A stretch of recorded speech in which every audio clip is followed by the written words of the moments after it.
Sabe qual é o problema de quem tem mais de 40? Que nós passamos pelos 20, 30 e com 20 e 30 nada nos acontece, né? A gente pode dormir pouco, né? Sai para beber, Sim, para se o divertir. corpo é outro. O corpo é outro, gente. Então, por isso que eu promovo, André, a atualização de identidade. A gente precisa parar para organizar nossas características, a nossa agenda com quem nós somos hoje e não com aquilo que nós fazíamos no passado. Andréia, todas as dores são mensageiras. Então, Deus te manda uma mensagem, uma dor, você ignora. Outra dor, você ignora. Outra dor, você ignora. Até que vem uma doença. Para mim, a doença é um convite. Um convite, assim, daqueles bem bonitos, sabe? Escrito com caligrafia, dizendo, vamos voltar para o equilíbrio? Vamos nos reencontrar, porque em algum momento da jornada você se perdeu. Ou por querer provar para alguém, enfim.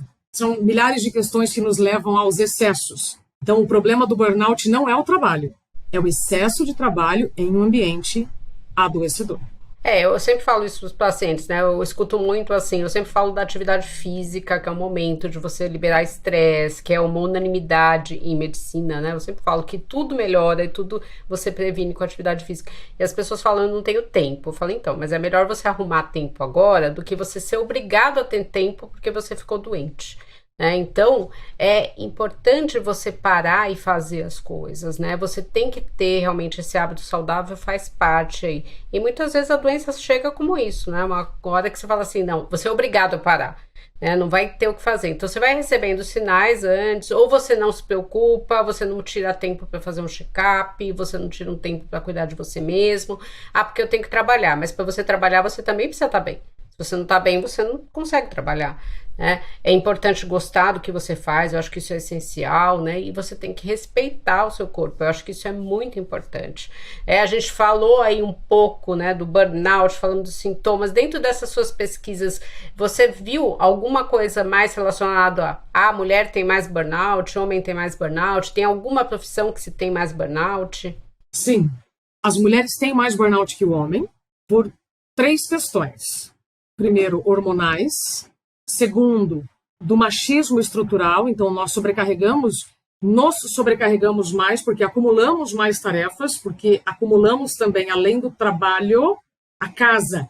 Mas então o burnout está relacionado ao trabalho de casa? Não, está relacionado aos nãos que nós não dizemos em casa. Porque se homens e mulheres trabalham, por que mulheres precisam sobrecarregar o serviço de casa?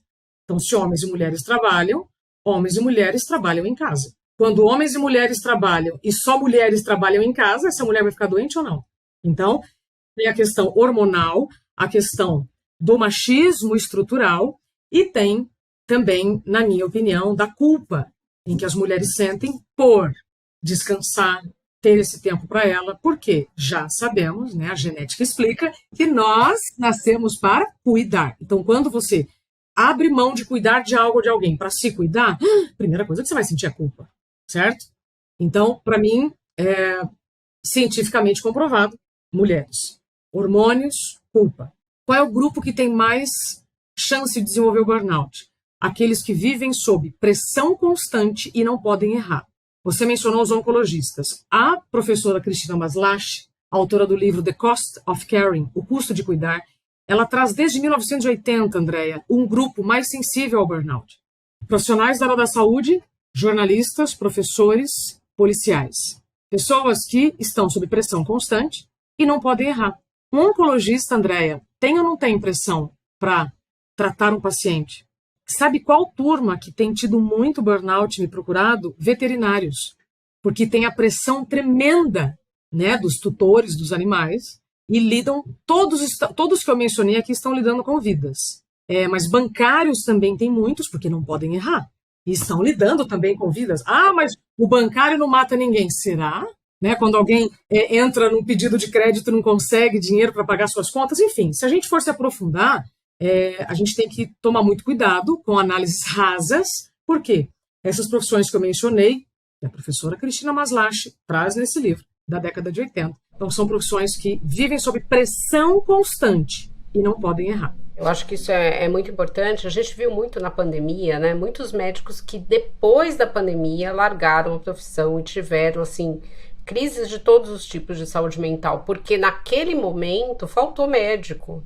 Então, como que você ia largar tudo, né? As pessoas tiveram muito mais horas de trabalho, você não tinha especialidades que não trabalhavam mais em UTI e começaram a trabalhar. Então, a gente viu, né? E começou a se falar ainda mais disso. A gente ouvia muito isso na parte da oncologia, mas começou a se falar muito na terapia intensiva, que era o pessoal que cuidava muito dos pacientes com Covid, né? Então, realmente a gente teve essa pressão. Então, você falou da natureza ser dinâmica, né? Então, de repente, né, há 4 anos atrás, estávamos todos nós tranquilos. Quem que imaginar que um ser microscópico ia mudar tudo? Então, a gente realmente tem isso, né? Esse dinamismo. A gente não sabe o que vai acontecer, por isso que a gente precisa realmente se cuidar e ver isso. E eu acho muito interessante essa questão que você falou da mulher, né, para as mulheres que estão nos ouvindo. Uma vez eu estava assistindo um episódio do House, né, que é um seriado, eu achei muito interessante que tinha a diretora do hospital que era uma filha, se eu não me engano, e ela estava trabalhando no hospital e cuidando da filha e tal, e um dos personagens homens falou para ela, sabe qual que é o problema? Se você fosse homem, você ia delegar.